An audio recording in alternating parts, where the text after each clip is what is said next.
Do we want health care for all? Do we want people back to work? Do we want people to save their homes? Or do we just want to look the other way and let this big money machine keep making the money and having the wealth of the nation accelerate upwards? Those are the decisions we have to make. And, you know, I know what side I'm on.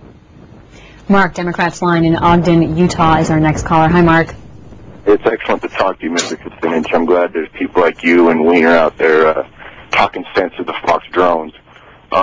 My concern really is the thought of fascism, of private industry controlling government, with the new Supreme Court ruling on them being able to just dump money as much as they want.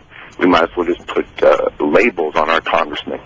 I'm really concerned that lobbying is getting out of control. Because what's really controlling it, they're able to dump money into foundations to manipulate the people that have less information. So you got self-appointed guardians that are pretty much sheep that need to be educated on. They're not there for you.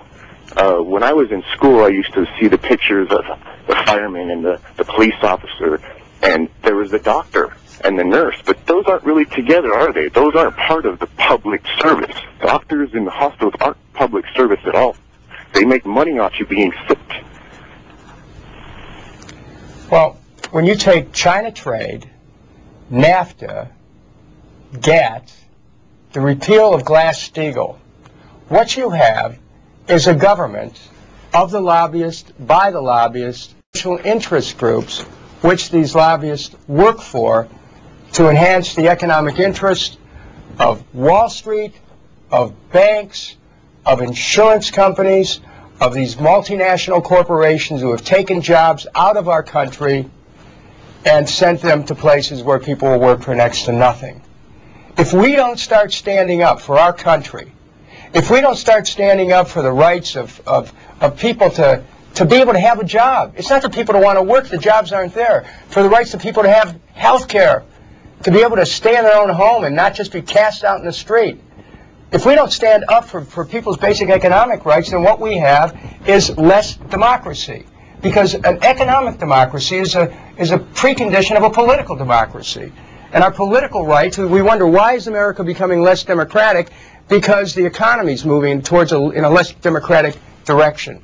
When we see China being able to have at least a $200 billion trade advantage over the United States, and we saw our jobs go there, and you know, why should we be surprised? China is a communist country. And are we now holding that up as the ideal? Well, you know what, they have their political system, but we've had ours. And we had to work to protect our system, to protect our basic liberties. But there is a definite link with the economy.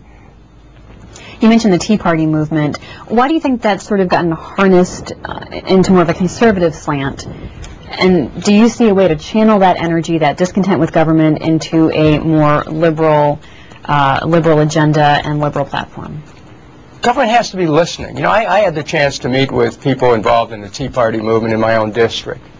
And when I listened, I sat down with about 70 people in my office.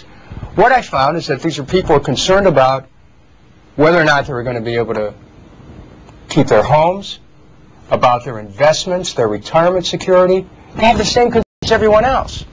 Now, we can't abandon people just because we may have a slightly different political philosophy. And so we should listen. It doesn't, you know, I may agree with them on some issues. That doesn't mean, you know, the solutions that I would suggest would be the same. But we've got to respect each other enough to listen, and not to just dismiss people because, you know, we think that, well, they just don't understand. Well, the American people generally do understand, with all the manifest ways in which they express themselves, through all the different political philosophies that are expressed. There is a common wisdom out around this country. It's not that, you know, people who disagree with us or know nothings. People do know, and we need to listen to find out what it is they're saying. And I tell you that the defining problems of our time involve a redistribution of the wealth of the nation upwards, and government is being used as a machine to redistribute the wealth through bailouts, through trade agreements, through health insurance, through schemes which deliver more people to the health insurance industry, through tax breaks that go to the top, through wars. when we look at the wealth of the American people, which they've worked generations to accumulate, start to dissipate, people max out on their credit, people